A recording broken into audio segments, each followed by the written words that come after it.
ሚስቴ ሞተችብኝ። ልጄን ጣል አድርጋ ሞተችብኝ። ተስፋ ነበር እንትን ያለ ብዬ እሷ ስለማትሰራ እሱ የማሳከሚያ ወጪ እንዳይበዛበት ብላ ነው ያልነገረው። እንደዛ ነው የማስበው። ጥሩ ሴቶች እንደዛ ናቸው። ለባላቸው ለቤታቸው እሱ አንድ ጣልቃ ገባ በመውለድ ምክንያቱም እሱ ገጠር እየሰራ ስለሆነ በወር 1000 ብር ስለሆነ ያን አንድ ኦፕሬሽን ለመደረግ ብር የላቸውም ታውቂያለሽ። ለዛ ነው እሱም ወደ ሀገር ግቢ ያላት። ለዛ ነበር በዛ አቅሙ ስለማይፈቅድ ማለት ነው። ታሳዝናለች በጣም። በጊዜ ተናግራ ታክማ ቢሆን ኖሮ እኮ እኔ ትድን ነበር። ግን በቃ አቅማቸው ስለማይፈቅድ እሱን ላለማስጨናነቅ ዝም ብላ ነው በጊዜው ሳትታከም ህይወቷ ያለፈው። የኔ እናት ያንተን ባለቤት ማለፍ ስሰማ በጣም አዘንኩ። በጣም ከምንም በላይ ግን ልቤ የተነካው ህፃን አራስ ጥላ ማለፏ ነው። የኔ እናት ታውሻዋን ልጇን በደንብ መያዝ አለብክ። ጥላልክ ሄደችውን ማስታወሻ በደንብ ተንከባክበ ማሳለፍ ደራህም ያለ እኔ ትሞታለች። ጭራሽ አስበው እንደዚሁ አገር ልትገባ ነበር። አገር ልጅ ይዞ መሄድ አይቻልም እና እኔ ሐኪም ቤት የግዴታ አገር ገብቼ መታከም አለብኝ። ልጁን አደራህም ብላኝ ኤምባሲ ትተል ዲስ ኤምባሲ አልቋል አሏት። ልትሄድ ማለት ነው ሀገር ቤት ልትሄድ አስባ ነበረ። ልታለም በዲስ ኤምባሲ ሄዲ አልቋል። በ5 ቀን ውስጥ ነው ቶሎ ተመልሰሽ አሏት። ከዛ አመማት በጣም ሲያጠብቃት በቃ ሰው ነው የሚያገላብጣት። ቀስ እያለ ቁጭርሽ ኩልትፍትፍ አደረጋት እና መጨረሻው ማታ ላይ እንደዚህ ማታህን ጊዜ ሰዓት እያወራችን እያዞረኝ ነው ምላሴንም እያዘኝ ነው እያለች ጧት እኔ እዱር ሄጃለሁ። ጧት ነው የሰማው። ጧት ስደውል አታነሳም፣ ስልኳም አይሰራም። እንደገና እዛ የሱ ቤት ያለ ነበር ነው ሲጨንቀኝ መጃን የለኝ ወንበር ዝፈራው ላይ ደውልልኝ እስኪ ብዬ በጓደኛ ስደውላት ሞታለች አለ።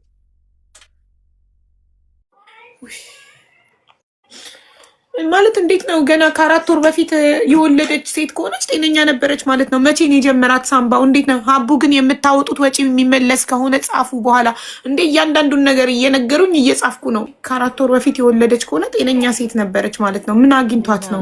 ከዚህ በፊት ነፍሰ ጡር እንደሆነች እና የ5 ወር ይሁን የ6 ወር ነፍሰ ጡር እንደሆነ እኔ ስራ ቦታ ላይ እሷ ስራ ፈታ ያኔ እሷም ሾሉ እንትን ስለሆነ ኢጃዛ መጣች እና እኔም ኢጃዛ መጣሁና እዚህ ልቧ ላይ እዚህ አካባቢ ያቃጥለኝ አለች እና ሐኪም ቤት ሄደች።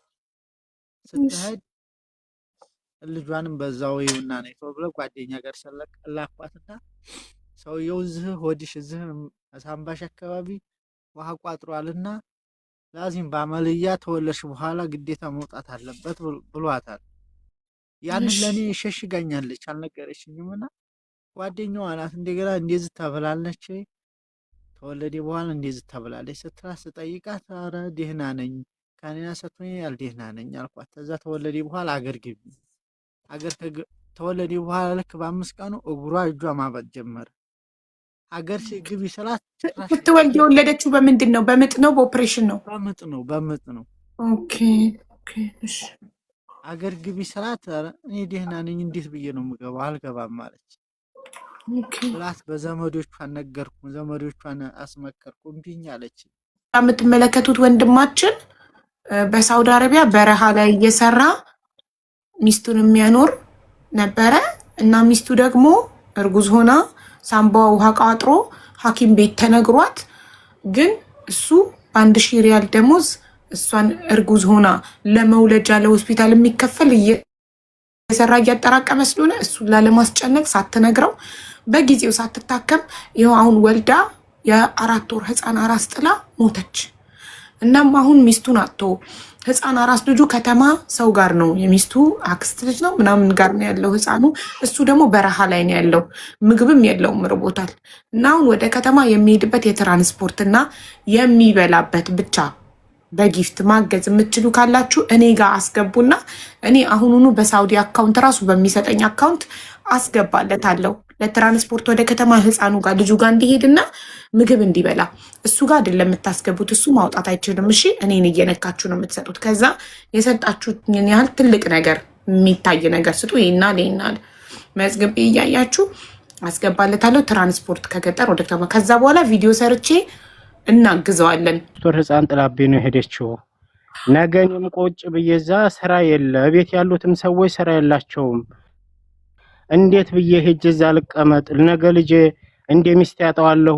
ሀዘን ተደራረበብኝ ሲል አሳዝኖን ቤት ከፍተን ይሄ ልጅ ወደ ከተማ መሻወር አፈላልገን እንዲሄድ ሰውየውም ስራ ቦታው ላይ ሰውየው ጋር ተጣልቶ ሰውየው እንዳያስይዘው ስራ ቦታው ላይ ሰው ተክቶ እንዲሄድ እያመቻቸን ነው። የኔ ጥላቻ ያለባቸው ችግር የለም፣ ግን በሚረዳ ሰው ላይ እኔ ጋር እንኳን ችግር ያለባቸው ሰዎች እንደዚህ አይደረግም፣ ነውር ነው።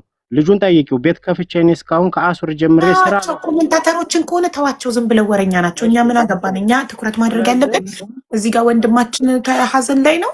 ስለዚህ እሱን ማጽናናት እሱን ማገዝ ነው ያለብን።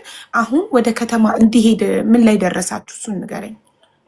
ወደ ከተማ እንዲሄድ ልጆች አሉ፣ እነሱ ጋር ተደዋውለን አሁን መሻወር አፈላልገን ቀጥታ ብር የሚሰበሰብለት ከሆነ ነገኛም ሂድ ብለ ነው ከስራው ተፈናቅሎ ሰውየው ሰው አምጥቶ እኛ እንኳን ማናግዘው ከሆነ ነገ በእኛ እንዲያዝንብን ስለማንፈልግ ነው።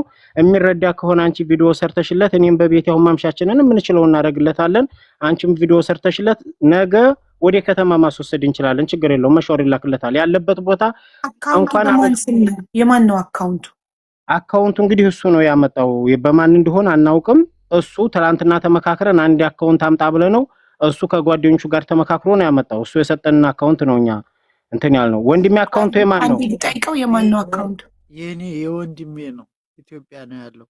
የራስህ አካውንት የለክም በስምክ? ላ እኔ የለኝም። የወንድሜ ነው፣ ታናሽ ወንድሜ ነው። ኦኬ። ታምነዋለህ ወንድምህን? አዎ፣ ኧረ እሱ ነው ሁሉን ነገር የምልከው። ቤተሰብም እሱ ነው የሚያስቀምጠው።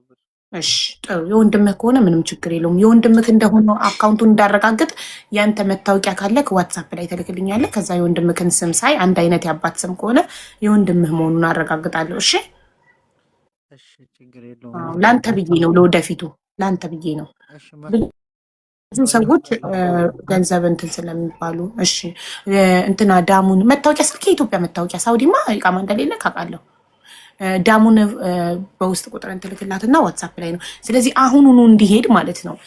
ምን ያህል አለ እጃችሁ ላይ? ምንም አልተሰበሰበም። አሁን ነፍጠኛ አንዳንድ ሰዎች በኢትዮጵያ አስገብተውልናል። አሱር ላይ ነው የጀመርነው። እንግዲህ ያ ብር ችግር የለውም። ከሰው እናተካካና እጁ ላይ ብር ባይኖርም ብር ካላቸው ሰዎች ብር እናተካካና ብሩ ተመንዝሮ ወደ እነሱ እንዲገባላችሁ ይደረጋል። ምንም ችግር የለውም። በጣም ቀላል ነው። ብቻ እንደምንረዳው እርግጠኛ እርግጠኛ እኔ የማላረገውን ነገር ቃል አልገባም። ስለዚህ እኔ ያሰባስብለታለሁ።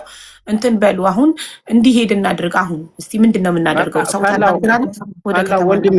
እሺ ፈላው ወንድሜ አለህ ከታች እስኪ አንድ ቁጥር ጻፍልኝማ። ፈላው አራስ ጥላ ሞታበት በረሃ ላይ በረሃብና በሀዘን ብቻውን ነው ቁጭ ያለው። ከህይወትና ከስራይቱ ይበልጣል። አንድ ሰው እኮ ስራን እኮ በህይወት ሲኖር ደና ሲሆን ሲበረታ እኮ ስራን ይተካዋል።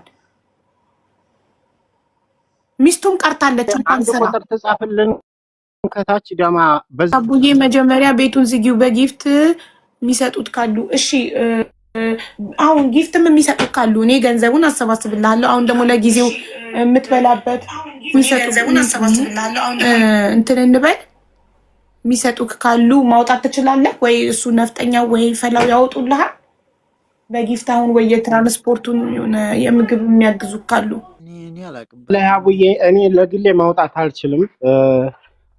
እሱ ወደ ከተማ ከገባ ከተማ ልጆች ስላሉ የምናውቃቸው ልጆች እነሱ እንዲያወጡለት ይደረጋል። ችግር የለውም። መቼም ከዚህ ምስኪን ላይ ከገባ አሉ ሰዎች እንደዚህ የሚያወጡ አሉ። እኔም ከዚህ በፊት አውጥቼ አላውቅም ግን እዚህ ከተማ ከመጣ አከፋፈቱ እንደከም ችግር የለውም። ጊፍት ያላችሁ በእኔ ያገቡለትና እኔ አሁኑን ትራንስፈር ላድርግለት ሳውዲ ባለ ሰው ለትራንስፖርቱ ለምግቡ እንዲሰጡት። እንደዛማ እኔ አሁኑኑ ትራንስፈር ማድረግ እችላለሁ ወደ ሳውዲ አካውንትም ሆነ ወደ ሳውዲ አካውንት ካመጡ አካውንት እነሱ እኔ ከካታር ባንኬ ወደ ሳውዲ ባንክ አስገባለታለሁ። አሁኑኑ ለትራንስፖርትና ለምግብ እንዲሆነው የታየ ነገር መሆን አለበት።